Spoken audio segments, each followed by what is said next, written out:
د لوی اختر په ورځ باندې د قرباني متعلق د بعضی خلکو یو غلط سوچ یو غلطه نظریه او یو ډېر په غلط فهمي کې مبتلا دي د دوی سوچ دا ده چې اول د قرباني په ورځ باندې د لوی اختر په ورځ باندې اول قرباني ده بیا لمونځ نه دا غلطه نظریه ده غلط سوچ ده د الله رسول مونږ د دې خبرې نه منې کړیو حضرت جندب بن سفیان رضی الله تعالی عنه دغه روایت نقل کوي صحیح بخاری کې دا روایت موجود ده وای زد رسول الله صلی الله علیه وسلم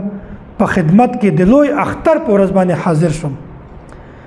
بیا رسول الله صلی الله علیه وسلم فرمایل من ذبح قبل الصلاه فليعد مكانها اخرى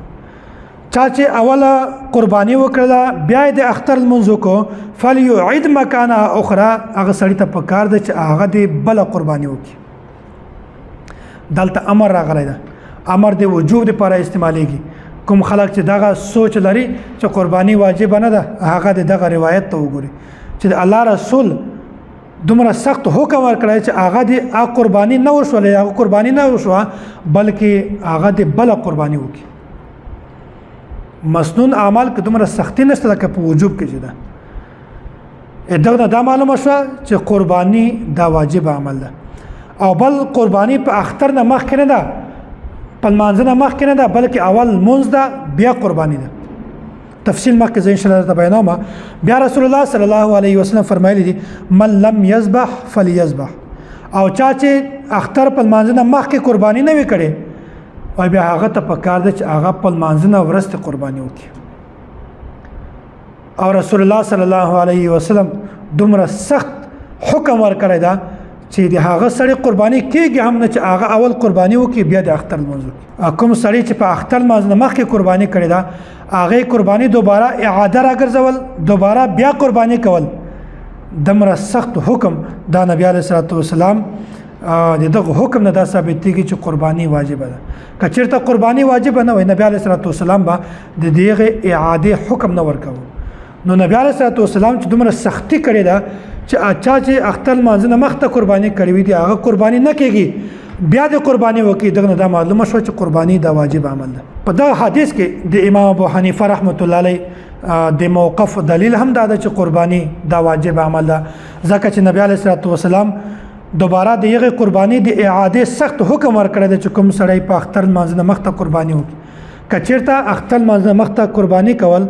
یا اختر نه بعد قرباني دا واجب عمل نه وای نو نبی علیه الصلاة والسلام به کله هم د اعادې حکم نه ورکوو نو قرباني واجب ده دغه وجه نبی علیه الصلاة والسلام د هغې قرباني دوباره کولو حکم ورکړی ده که چېرته قرباني واجب عمل نه وای نو نبی علیه الصلاة والسلام به کله هم حکم نه ورکوو دا معلومه شوه چې قرباني دا یو واجب عمل ده بعضې هغه خلک چې د هغو سوچ نظریه دا ده چې قرباني سنت ته نه هغه د خپل سوچ خپل ځان ته کېدي او دومه خبره ده چې کوم کسان اختر لمانځه نه مخته قرباني کوي هغو ته پکار ده چې هغه دا عمل نه دی بالکل ځان بچ کړي داسې کار نه دی ځان بچ کړي هغه د اختر لمانځه نه بعد قرباني کوي که مخته د قرباني وکړله قرباني دې هم وکړله خو ثواب نه درته میلاویږي اتانه وجوب نه ساقطېږي بلکې بله قرباني به کوي ولې هسې ځان ته تکلیف ورکوي ها یو مسله بله ده هغه علاقه چې هغه دیهات وي په هغه کې د شهر وال شرایط موجود نه وي په هغه کې د اختر لمونځ نه کېږي د جمعې لمونځ نه کېږي چې کومه آبادي ورته وایي هغه شرایط نه وي پکې غټ کلی نه وي هغه که چېرته بیا اختر لمانځ نه مخته هم قرباني وکړي بیا هم صحیح ده ځکه چې د هغو په علاقه کې د اختر لمونځ شته نه چې د اختر لمونځ نشته هغه بیا سحر چې کله سترګه راوخیږي بیا اشراق نه بعد هغه قرباني کولی شي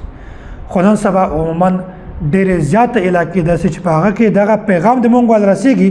نیټ موجود وي عموما هغه علاقې د شهر او د آبادۍ والي دي نو کومه علاقه کې چې د جمعې لمونځ کېږي د اختر لمونځ کېږي په هغې باندې د شهر حکم لګېږي نو په هغه کې په اختر لمانځه نه پسته وروسته قرباني کول ضروری دي که چېرته چا مخته قرباني وکړه اول قرباني وکړه بیا یې لمونځ وکړو د داسې سړي قرباني کله هم نه قبلېږي